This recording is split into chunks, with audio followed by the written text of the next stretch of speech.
Welcome back, guys, to another episode of Views 360. Today's topic will be about how it's difficult to be brown and to date someone. So being brown, I feel like it's a full-time job.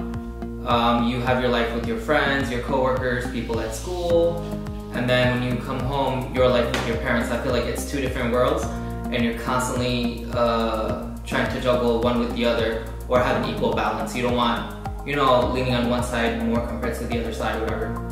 So these are just a few things that I came up with personally that I feel like are important, that are a few determining points on when you're dating someone brown. The first one is religion, and then caste, community, and culture differences as well. I myself, I'm Hindu, and I'm Gujarati. Someone else can also be Gujarati, but they could be either Christian or they could be Muslim. I have friends that are Gujarati, Muslim, and Christian. Another big key factor is caste. I feel like caste system makes a huge difference. For example, I'm a Patel. Someone else could be Brahmin, and their parents might say no to me because of the fact that I'm of a lower caste system, because Brahmins are the highest in the caste system. So they get, I guess, the most prestige in a way you can say.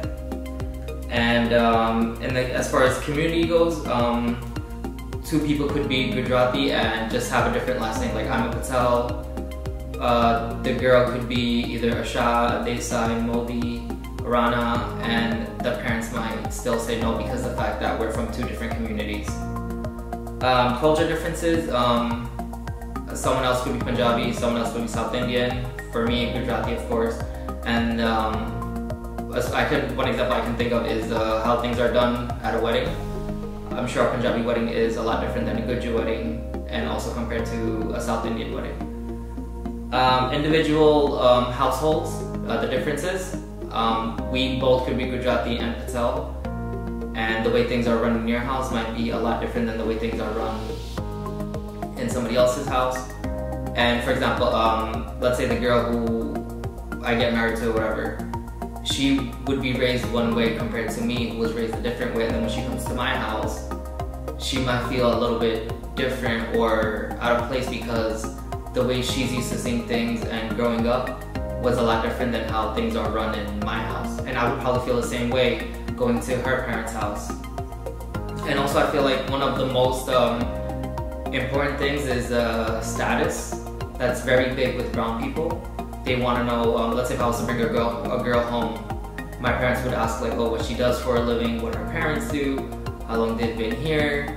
And like, as much as it sucks that like brown people are, not all of them, but quite a few of them are very big on status. They want somebody like either a doctor, a lawyer, an engineer, a businessman, and things of that nature. For example, my parents, they've been in this country for over 25 years, and they grew up in India, so they've seen things differently compared to what I've seen, and I've been here since I was 5 years old. So my first 5 years were in India, and I saw a few things over there, and then when I came here, the rest of my childhood was obviously over here. So the things that I've seen compared to what my parents have seen is totally different, and they grew up in India and then they came here, and I pretty much, you can say, started fresh or whatever. So their point of view and my point of view are totally different, and sometimes we don't see eye to eye and we have our disagreements and arguments, but it's okay, it's life, that's what humans do. And I feel like the key is to understand the other person's point of view and see where they're coming from. And that goes with any relationship. I don't care if it's like, two white people getting married or any other vice versa, whatever the situation is. I feel like if people just take a second to see where the other person is coming from and then work with that and try to see the other person's point of view, I feel like that's the only way things will work. Thank you guys for watching this episode of Views 360, and I'll see you guys in the next one.